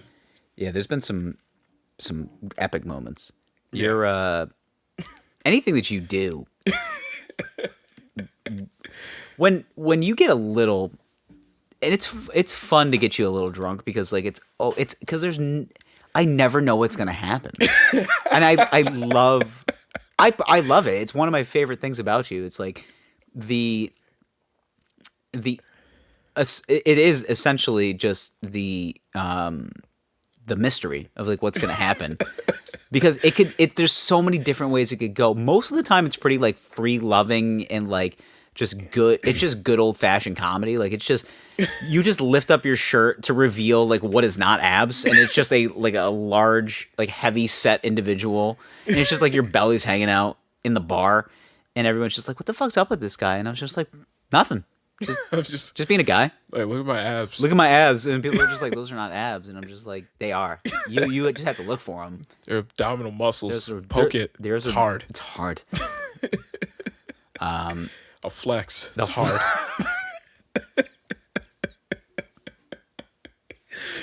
There's a lot of things. You're a very complex individual, and it's okay. As am I. My complexes usually come from like trauma, where your complexes come from just like honestly, your complexion just come from just like freedom. I think I guess so. I think it's too much freedom. Okay. And I had a lot of freedom in my life too, but like your freedom was just like to the point where like reluctancy was never an issue. Like you were just like, I'm just gonna fucking do this, and I'm like, yeah, pretty much, which is good. I mean, yeah. The inner confidence to have that is I don't have that. I do sometimes. It just kind of depends on the situation. But like, you know, get me on stage with a microphone, reluctancy out the window. Like I don't care. I don't care. I'm all about it. But you're a different animal. Like you get into public and you turn up, and I'm like, that's different than what normal people do. Yeah. Like they get like at home they do weird shit, and then when they go to public they usually tone it down. Where like at home, like you're more normal at home than you are in public. Absolutely, I'm normal as shit at home. Yeah, you're like oddly normal, and then you get out in public and you're just like, I'm gonna take my shirt off, and it's just like, nah, you probably shouldn't do that, man. I'm like, yeah, fuck it. Like, basically, just like my kids. I don't know these people. I got a babysitter. Like it's just. I don't know, and that's maybe it. And you know what? And you were talking to me. Are you're reading that? You're reading that book right now. The what is the art of not giving a fuck? The subtle art of not giving a fuck. The subtle art of not giving a fuck. And it's like, I almost feel like you're kind of already there. You know what? So I started reading this yesterday. So little thing going on. So our sitter suddenly decided to close. Right. So we have to find a new sitter for the kid, which is fucking stressful. Actually, I was gonna say, like, I because I don't have a main reason why I don't have a child is child care. Really, child care sucks, and this is the second sitter we've had total, and just decided to close. Like, all right, yeah, it's nothing we did. She's just like, hey guys, we're gonna close. Yeah. So, okay. So I've been home. Was this something I said? Yeah. So I've been home Monday and today, Tuesday. You'll hear this tomorrow, Wednesday. But I've just been home for the last couple of days. So I bought this book. I started reading it yesterday. I'm on like chapter 3 right now, and and I'm reading this, and I'm like, some good info in here, but I think I stopped giving fucks a long time ago. I just don't really care. I was gonna say, I never really felt that coming off of you. Like, and my issue is I'm fragile. I've always been fragile. Okay. And it's not even I don't even think it's by, like, any fault of anybody else. Like, I just, it definitely came from, like, traumatic instances of my past. Like, I definitely did not have a great relationship with, like, you know, a dad. Or somebody that gives you, like, that stable, like, attaboy thing. Like, I didn't have that. So I'm like, I'm obviously fucked up because it's like I don't have that in my life. So I have to continuously tell myself, you're doing fine. You're gonna be all right. Yeah. You know, and I'm an habitual, like, I overanalyze shit, and it's like I don't mean to. Yeah. It's just like I gotta do this and that. And it's just like, and then it becomes overwhelming. But honestly, like, it never got to a point. Like, I didn't really care about what people thought. But then I'm doing comedy, and it's just like, that's literally what it is. Yeah. Like, anybody that thinks that, like, and I don't really care. I honestly go up there and just be like, I think this is funny, and I think if other people don't find it funny, like, they're flawed. Yeah. But, like, I just say what I want to say because I find it funny. Yeah. And there's and majority of the time people are just like, yeah, all me too. And there's some people that are out there just like, I did get. This is one of my favorite stories as far as like my comedy, I mean career, if you want to call it that, but comedy is concerned. I made a small. Did I tell the ham sandwich joke? I don't know if you did. I definitely told this in the podcast before. Okay. I did a show, and the girl, she wasn't like visibly pregnant, but you could tell like she like kind of had a little something going on. And it's a little something going on, indigestion. I'm almost positive I told the story, but she like made a comment. She made a joke about a ham sandwich and an abortion joke, and then I was up next, like, at the gig, and she just got up there and essentially just like stole the microphone and started telling this like shit joke, and I was just like, I hope your unborn child never hears that joke. She goes, I'm not pregnant. And I was like, you should check. I was like, I'm pretty sure you are. And she's like, I don't think I am. And I'm just like, okay. I was like, whatever you got to tell yourself. And like, her boyfriend or whoever it was, like, was at the show, and he just like wanted to just hear comedy, and he's just like, I don't know, man, like, blah blah blah blah. He goes, I want to be a comic too, and I was like, well, I mean, I'll just give you the microphone if you want to tell a joke. I was like, I suggest you lay off the abortion jokes. Like, it's just. And I'm like, I wasn't even trying to be. I wasn't even really trying to be mean. Yeah, yeah. But like, that girl was pregnant, and like she was against it. She was drinking, and I was like, no. Like, was she like clearly? Oh like... my god, yeah. She was over. Like, you could see now, some women are just fat though. No, there's a difference. Like, I know the subtle differences between fat and pregnant. Pregnancy has this little like dome effect. Well, it's on the uterus. Yeah. Yeah. This was a low belly fat, and I was like, that woman is pregnant. And she's. Well, was it jiggly?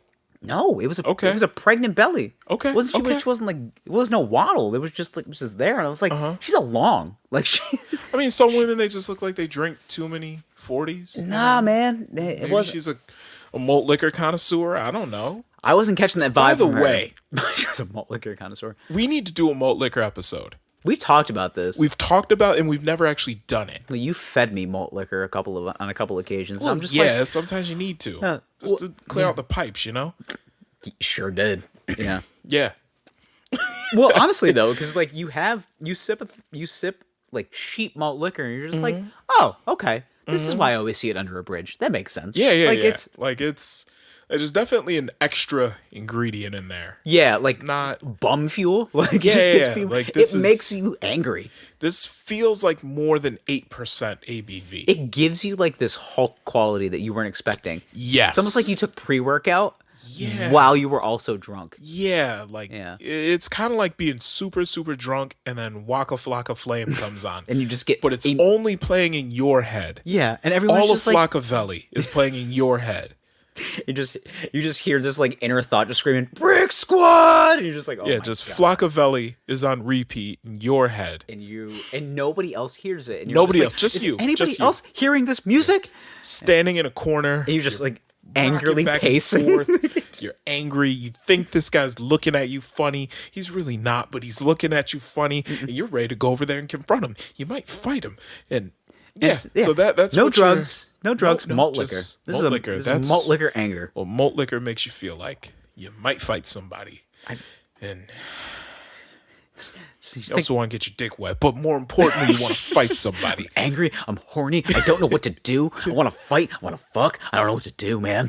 Freaking out. Yeah, punch that man in the throat. So yeah, and that's Fight this malt man. liquor. Fuck this man. No, fight this man. Fight him. Fight him. Kiss him.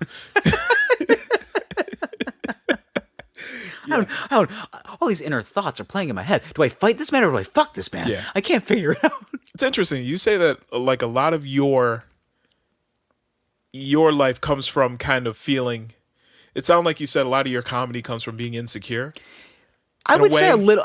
The thing is though, is that like I don't feel totally insecure. Like a lot. I mean, where I come from is very like I'm very anecdotal. Like I mean, Okay, I tell it like it is. Like it's like you want to hear some shit, and if you don't find this funny, you should because it is not great. Okay. Okay. See, I don't know. I guess my giggles come from. I mean I had a pretty great childhood, to be honest with you. Well, you don't gotta rub it in. I'm not rubbing it in. I'm you just are. saying, like You want to fucking fight? I just drank a bunch of malt liquor. I mean, I'm just being honest here. Like it's I know, but that's the thing. Is, but you know what? Here's what I did. Here's what I did find out over the years of just, thinking I'm broken, and then kind of like then finding out that other people are very similar to me. Like Yeah. you're like not in the majority. Like you're in the minority of your case. Like you are having a good structured family is it's rare. Like it honestly is. Yeah, it is. It is, and that's what I'm realizing. Is Like, that there's you got a lot of people that like, dad would come home and just slap mom around. And you're like, oh, that didn't. That didn't happen. That Yeah, didn't my dad happen. came home and like gave me a hug and was like, "You want to eat dinner, son?" Let's play catch. Like that was he was common. yeah. Like you got lucky. Yeah, You got lucky. I got lucky, I guess. Like Your odds were the odds were forever in your favor. yeah. Like It's weird though because it took me a long time to figure out that there are way more fucked up people than there are regular There's a people. lot of fucked up people out there. And it's just it's really in the stages that they take it. Mm-hmm. Like there are fucked up people that like realize like I'm fucked up, and they go to like therapy and then like try to do better. Yeah. You know, Yeah. I'm one of those stage 1 people. Okay. There's stage 2 people who are just like drugs. Let's try them. Let's see what it is. Yeah, yeah. That'll help. That'll cope. Yeah. It never does. Never does. Then it's the third stage people, which are like drugs, alcohol, and it's just like, okay, now we're circling the drain. Right. We're right. circling the drain, and then you know that person's in a bad place, but you always have to ask them if they're okay. Just like, Yeah. are you okay? You all right, bud? Yeah, I'm fine. You're not fine. Okay. I know you're not fine.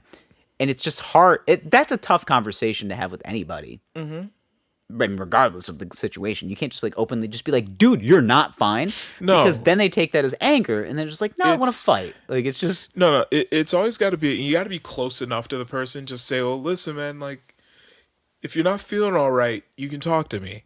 And that's how you kind of got to do it. And then just wait. Wait. And then you got guys that are just like, yeah, okay, what are you, gay? Like, Yeah. like it's just like. But then you got guys that'll you'll be talking to them a little bit, and then out of nowhere, they just start crying. Kissing you on the mouth? Oh, crying. Yeah, crying, you know, and then they're telling you about how when they were 6 years old, they saw their dad punch their mom in the stomach and she fell down the stairs, and you're like, whoa. I've actually never heard that story. There's a lot but for if I Tuesday. did, yeah. Yeah, man. You know, and then they tell you about how they... Just playing pool. I don't know why you had to tell me that, but okay. Yeah. Yeah, and then it's like, and then my mom lifted up her moo-moo and she slapped her ass and said, kiss my ass. And she bent over a little too far and I saw her pussy too. And you're like, whoa. Okay. It's pool night. Yeah. So it's Tuesday. Yeah. I've only had a handful of friends that have like really confided in me and like told me shit. Uh-huh. And the thing is with me though, like I feel like everybody, I'm very open. So like I obviously like, so everybody kind of knows my shit. Okay. And most of the time they laugh at it. They're just like, you're being funny. And I was like, no, that's a true story. So I'm glad you find it funny because I have to find it funny. Yeah. Like I have no choice. If I didn't, I would be like not good. Like, Yeah. I would be in a very bad place. Right. But I'm sensible. Right. Like I have to be sensible. But I would say my humor comes from, I grew up in a family where we would rib on each other. Like we would make fun of each other. And that's good. That's healthy though. All the fucking time. That's healthy. We would tell jokes at our own expense, at other people's expense. Like that's just what we did. Self-deprecation is so peaceful. It really is. Self-deprecation, other people deprecate. You gotta be able to laugh at yourself. You gotta be able to look at people. somebody and just be like it just tell them something so blatantly obvious that they know. And they know that they feel bad about it, but they gotta laugh about it. Yeah. That just and like, also where else does my humor come from? Being a fat kid. Fat kids are always listen. I happened to be a fat kid when I met you. You were. I got skinny. You did. You know. I stayed fat. That and also being like the only black kid in like a mostly white suburban area. And not the only. There were a few others, but like most of the time I was the only black. I was kid to say in class. our town was very white. Extremely. We were suburbia, man. We were just we were where we were, but Yeah. you know. But the thing is though, like about suburban towns, I think about this now from like a different perspective. Like I saw the kid that I thought kind of like had it together. He didn't. And I think always that plays on me. It's just like he definitely didn't. Man, that kid has it all. He's a star on the football team. Yeah, but like, and dad has a collection of child porn. Yeah, it's something. Dad did this. Yeah. Dad's on drugs. Like, or mom went away for something. Like, it's just mom passed away. Dad is terminally ill. Like it's like people had their own. Like everyone's got their shit, but like, they were just really good at hiding it. Yeah, like they got good at a young age, which I never did. Because at a young age, I was just like, oh, I'm going to tell you all the crazy shit going on. Yeah. And that's why I guess maybe that was like my epiphany. It's like, comedy might be a good track for me because like I'm very comfortable talking about this shit. Right. Like, it's just. But one thing I kind of had to realize, like, I don't think I quite realized this till I was a little older, but on the weekends, like as a black kid growing up in the suburbs around all these rich white folks, right? Was one thing you realize is like, first of all, not everybody in the suburbs actually has money. There's a lot of people that are out here struggling. A lot of people are out here struggling. The only difference is that a lot of these people kind of realize like, oh, if I live over here, the schools are better and my kids have a chance, right? And then another thing I also had to realize was that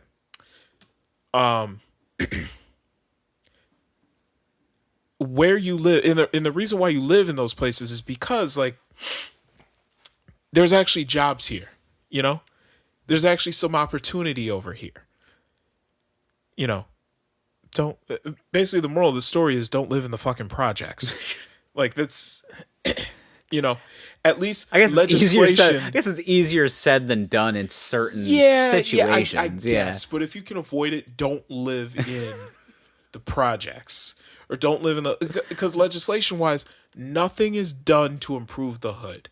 And not just the projects, but the hood in general. Nothing is done to improve the hood. But the thing is, though, is that it was set up for failure. Absolutely, based on the way it was written. Like it was absolutely. It's like, hey, we don't want you to have to live here, but it's probably gonna end up with you living here. Exactly. That's essentially how that's essentially how housing projects were put together. Yeah, we know that you can't get out. Yeah. So we're gonna make it easy enough for you to stay. Yeah. So essentially we don't have to, we don't have to feel guilty about it. Like it's just, but also like it's no coincidence that like the worst neighborhoods in the country, mostly black people live there, and the property values, they don't go up. Never. If I sold this house in the suburbs today, I would make money on it. 100%. Oh, yeah, absolutely. I've lived here for less than a year. I was saying, you haven't even lived here for like a half a year yet. No, not even. I moved in October. It's March now. So that's what? October, November, December, January, 5 months? March. Yeah. And it's the early March. Yeah. Almost 5 months. And I know that because a house around the corner on the same fucking street, same blueprint house, sold for like $40,000 more than what I bought this house for. Yeah, that's it. You have your Stepford Wives neighborhood here. Yeah. Like that's by design. I think about this shit when I buy a house. Yeah. Okay, like I want my house to look. I want my house to look rich and white. Exactly. Listen, well, you remember I want my toast to be buttered. When I sold my last house, you remember I took down every evidence of a Negro residing in that home. It's horrible. It's horrible. It's horrible. That I have to think about that shit, but I do. You do. You do. I mean, it's as a house sold in 2 days. This house looks clean and white. Yeah. This house is crest white. Let's do it. Yeah. Let's do it, hun. Let's do it. Yeah. It's horrible that I have to do that sort of shit, but you know what I think would have been hilarious if you just left one photo in the house somewhere, like of me. Of you, but like put it in a very public area, and they walk in, and there's like a little note that's just like tucked into the photo, and it just says "Gotcha, bitch." Or a homeowner with an arrow. So or you can just be like black owned. Yeah, black owned business. So this is formerly black owned household. Yeah, but legitimately, I took down every pit. Yes, I got nervous. Like I remember when we were recording a podcast one night. I walked into your house. I go, "Where is my black family? What is going on? Why are we hiding? Where are all these white children? What are all these fake printed white children doing in your house?" And then you told me that story, and I go, oddly makes sense. Yeah, shouldn't be normal. Shouldn't be normal. But is again coming from my perspective, knowing that I don't have to do that. Just like, huh? Yeah. And also, you have a biracial child. I'm taking that into consideration, too. And I'm just like, there are some people that are going to walk through this house, see that there is an interracial couple, and they're going to be sick by it. Yeah. And the fact that anybody is, like, it's a mental problem with that person. I can't have pictures of my half-breed child up in this house. I feel like if you got them color coated in the right way, she would appear mostly white. You cover her hair. Her, I was gonna say, now that she's really growing hair, that is a beautiful head of mostly black hair. Yes, and it's a black in color, but also black in principle. Like type 3C hair. Good hair. It might be 4A. Yes, it is very. Wasn't that like a Chris Rock documentary, Good Hair? It was. She got good hair now. Yeah. She started looking like me. She had like the widow's peak. Filming. I was gonna say she's really starting to grow on. She's gonna have big, thick hair. Oh yeah. But she's gonna have the big bouncy curls. Mm-hmm. It's gonna be a problem for like most photos. You're gonna be like trying to like wrangle that hair. It's just like she'll figure it out. Yeah. She'll figure it out. You want me to make look like Mickey Mouse ears? Are you fucking kidding me? Yeah. You know how long that's gonna take? Figure it out. She'll get I have a feeling that she's gonna have like the big beautiful curls that you see, like just that big down. Mane of flowing downward. It's gonna look like spindles. Naomi Osaka. Yeah. Like just big ass hair. Like, yeah, just so much hair. Yeah. Like, I have a feeling that that's where it's going. I'm cool with it. I mean, most of the time, it's not really the dad's problem to fix the hair. Nah. If you're in a pinch, wife is out of town. Hey, she's got pictures today. You're just like, fuck. Yeah, I'm just kind of worried about Boyz. She gets older because she's gonna look exotic. Even though I'm like thinking like 15 years into the future here, but still, just clean a gun. You'll scare them. At that point in time, I'm gonna get a shotgun. I was at that point in time, we might have like lasers. Like it'd just be maybe. You'll just have a lightsaber. Firearms technology hasn't. Yeah, I think I'm gonna get a shotgun though, and just clean it. Just like I'm like watching. I'm just gonna be watching like old like NFL films and just cleaning my gun. And that was my dad's play, actually. Whenever a young man would come to call on one of my sisters, he would watch NFL films. He would watch NFL films. Like, was it like the Harry Callis NFL films? Yeah. Like there goes the NFL. There goes Manning down the field, bumping it up. Yes, exactly. He cleans a gun. He wasn't cleaning his gun, but maybe I'll do that for dramatic effect. Meet me in the den.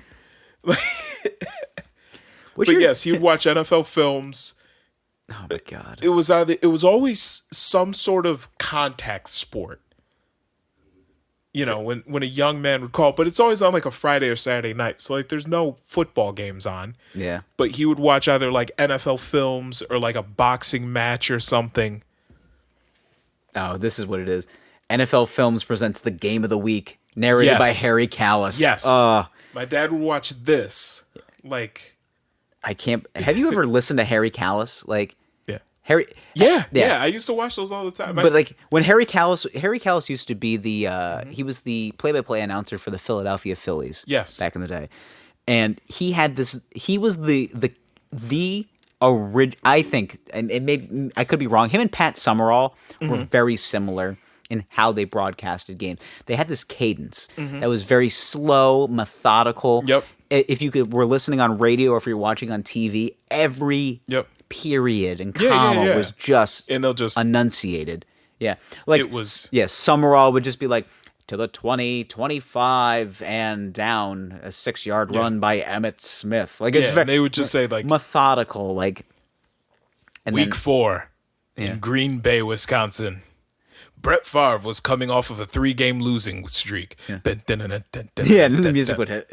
And the Packers had something to prove. Yeah. That shit. But like Harry Callis on baseball calls was just, it was so slow and deliberate, but it was like you were just waiting on every word. So like he was great for and the Phillies were awesome back in the day. Like the Mike Schmidt days when they were like, they were great. When they had those amazing powder blue uniforms with the it wasn't like it was the kind of like over stylized P. One of my, where it was like and like circled around and the baseball in the middle. It's one. It might be one of the best jerseys in sports history. It's phenomenal. Yeah. But like Callis would have these calls and it's just like here the 1-1 to Schmidt and there's a deep fly ball left field. It's got a chance. out of here. Like it's Yeah. every single word is just like waiting, it's gone. Like it's just I was enthralled by it. And I go, how the fuck can anybody wait? Like I would just be so excited, especially if I was a fan of the team. I'm just like, it's gonna go. Like it's Gonna go. And there's It's gonna go. Thanks, Harry. yeah. Yeah. It was just amazing. And a lot of like when I went to school for broadcasting, which again is just a degree that doesn't really matter. Well, yeah. Because we're doing it now. Did you get one? I didn't think so. Nope, I didn't. No. Yeah, see, you're doing it, and you're doing just fine. Business But- administration. See, that's what I should have done. I should have figured out what Doge was all about. Business. I have some Dogecoin. Everybody's got Doge at this point. How much you got? Not a lot. Enough to say I got it. Yeah. Enough to say hey, me too. Yeah. That's what I got. Exactly. I got peer pressured into it. Like one of my friends was like, he was like, "Do you not understand Bitcoin?" I go, "No, I don't." And he tried to explain to me. I go, "Don't. I'm buying Doge." Like that's essentially what I said. I was like, I can't anymore. I can't have somebody just like tell me what I can and cannot do. They're pretty much the same. It's all the same shit. They're very similar. The only difference is, and I'm gonna explain this. I'm gonna make it simple. Okay. Don't mansplain it to me. I'm gonna make it very, very simple. I'm gonna make it very simple for your simple little tiny mind. So the difference between Dogecoin and Bitcoin is that there's a finite amount of Bitcoin. There's an infinite amount of Dogecoin. Yes, that part I've gathered now. Okay. And that's the most basic difference between the two. So inherently, Dogecoin can be worth anything. Anything you want it to be. Bitcoin, because there's a finite amount of Bitcoin, eventually, once the final Bitcoin is mined, which is years from now, the price is going to continue to go up because there's only so many Bitcoins out there. So it creates a scarcity effect. It's monopoly money to me. Yeah, it ain't real. None of this is real. Trading stonks, none of it's real. I can't wrap my head around like false revenue. Like it just feels, None of it's real. It ain't real. I mean, this is real. Yeah. It ain't real. We're just talking into microphones. These aren't even real. These are just pixelated beams. Like To be honest, I probably bought this one with credit card points. Be honest with you. None of this shit's real. nothing is real. Nothing is real. Reality is a suggestion. We just need to figure it out. Yeah. Okay? The problem is that when you start playing around with internet money, you don't take it seriously at all. All right. I bought work boots with credit card points. Seriously, I bought 2 pairs because I needed to know what exact size I was. And I still have not returned the other pair yet. I was like, it's just credit card points. I got to return them, but, you know. That's probably a good note to end on. Like if we're just, when it gets to a point shit, where we're an hour and a half in. Yeah, see, isn't it crazy that we didn't even talk about America lacking innovation. I mean, I have to pee. So okay, me too, but you know. If you want to steel bladder. I'm not just gonna sit here and I'm not Bill Burr. Like, I mean, you can pause it. We can if is it that important? Nah, it's not. Do we need? It's not. It is. Is it that? I think it's something we should. Let's do a whole episode. Okay, about America lacking innovation. And I think it's something to really think about because I think we innovate in ways that are completely ass backwards than like generations way beforehand. Yeah. Because generations way beforehand had to innovate based on necessity. Because it's like it's either we innovate or or we crumble. You don't feel that way? Like the Great Depression gets here and you go, well, I got to figure this shit out. Or we're not going to be able to live here anymore. Yeah, we didn't need to go to space, but we're all about it. I mean, yeah, but it's fun to be the first. Exactly. It's all competition. It's all being the biggest dick in the room. My point is, everybody's all holding on to fucking gas.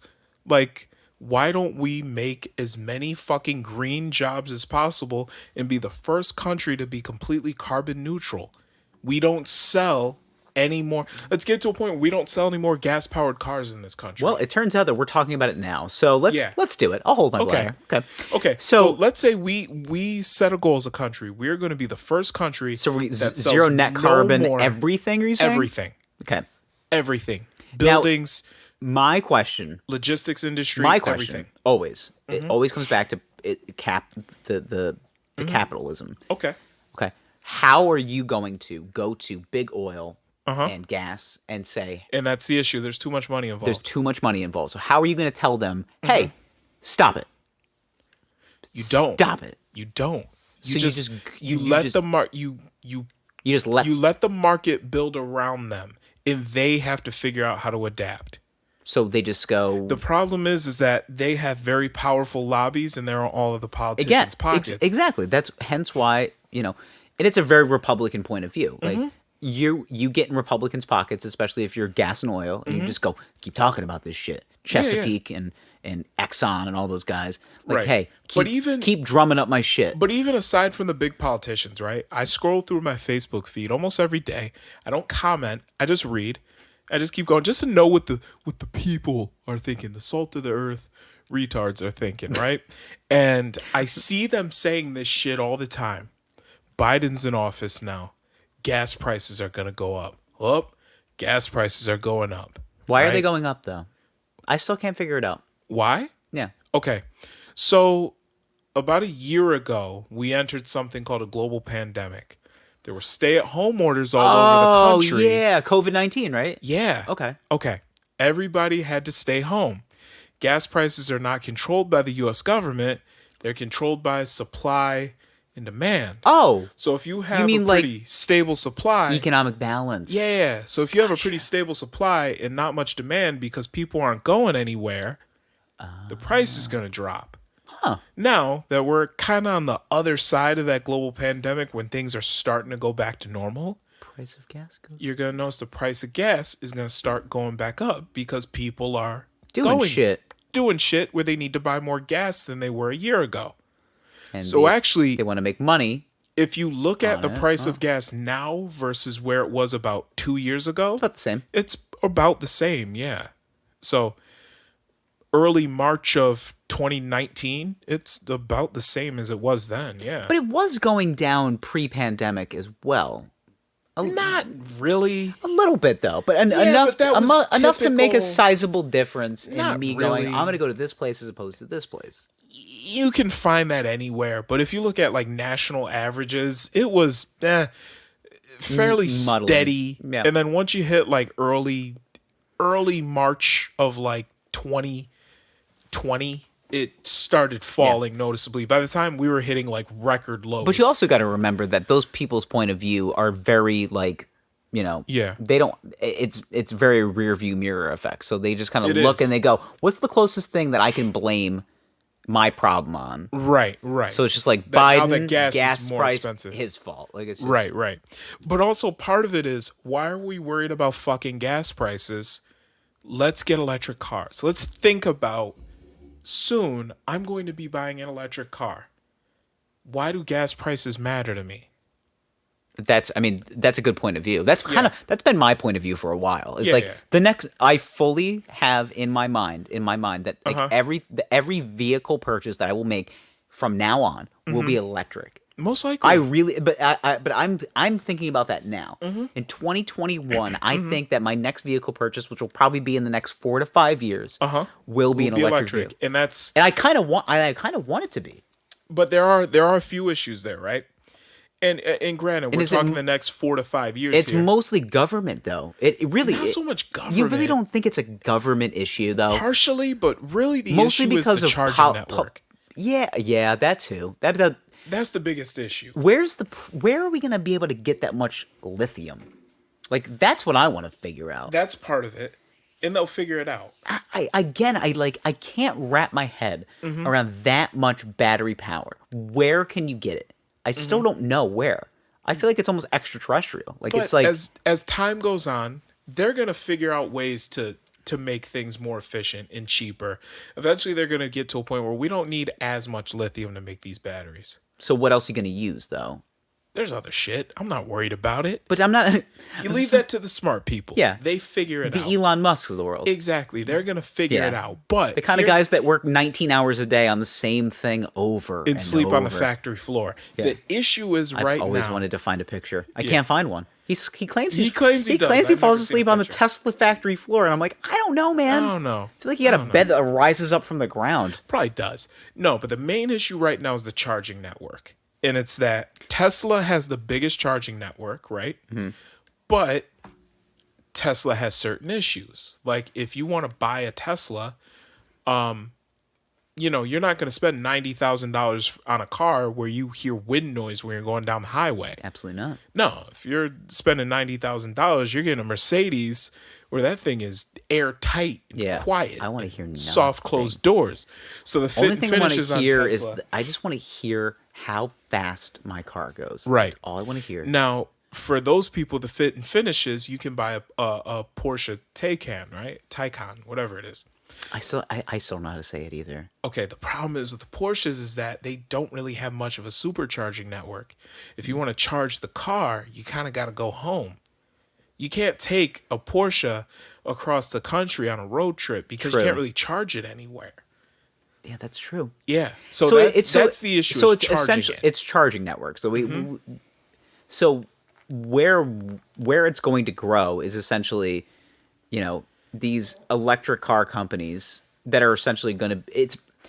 Is it going to be a situation where the big companies, like the big car companies, so like the GMs, the even the Japanese company, really the Japanese companies, Toyota, you talk Toyota, Honda. I feel like Honda is. But then you also talk GM, Ford. Honda is starting to change over some of what, because they want to be, if I'm not mistaken, by 2025. I thought they said they want to have at least half their fleet be electric. That's what they're all saying, pretty much. Ford, GM, Honda, they're all saying that by 2025, they're pretty much going to be all electric. 4 years, though. I mean, that's not a lot of time. It's not a lot of time, but that's what they're saying. How does somebody? I mean, I understand that, like, you're in the car business, so it's all about just the grandiose and like these big statements. But like, what do they mean if they don't come to fruition? Like, it's just going to be like another car company lied about something. Like, they say shit. They all do. It's like politics. Say less and less about it as it gets closer to the time. Cars are just like politics. Like, but the biggest issue though is charging those electric cars. So it needs to get. And I think what they need to do is, I mean, listen, if a small company like Tesla can make electric car, General Motors ain't can small make, anymore. No, but they were. They're not nearly the size to say a General Motors, a Ford, a Toyota. Mm-hmm. If they wanted to make an electric car, they could. And they can make one better than a Tesla. Because they have the manufacturing experience. Yeah, I would say infrastructure and people. The engineers. Yeah, they can do it. They can afford it. But they won't. The issue is the charging. To getting the car charged. Because you think about it right now, right? I just think of it from like the gasoline industry. Yeah, that's what I'm saying. Maybe that's a granular point of view. If I'm just driving around in my car, my gas-powered car, I can go almost anywhere and just fill it up, right? It's not an issue. It's not much of a thought. Just, there's a gas station right here. I'm just going to pull in, fill it up, and keep going, okay? You don't have that with electric cars, and that's the biggest issue right now. Is if I'm out and about and I need a charge, I can just pop over here, plug my car in for a couple of minutes, and then go. So do we have to like put a price on it? I think what they need to do is there needs to be some sort of incentive for a lot of the major gas station chains to start putting in electric ports. Yeah. Yeah.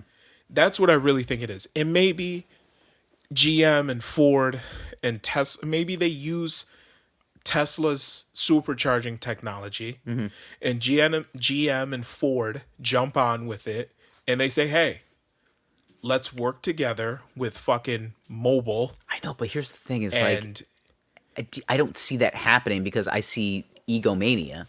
I just see a bunch of guys that are just like, well, I want to be the... It's just big swinging dicks, man. Like, the issue is that we're big, stupid men, and all we want is to conquer the world and just fucking angry, and it's just like, I want to be able to be the best. But if they did, what does it though? Logically, if we all work together, you can make hybrid gas stations where it's just like, like you got gas. Here's over your designated, because we're not. Realistically, by 2025, there's still going to be gas-powered cars on the road.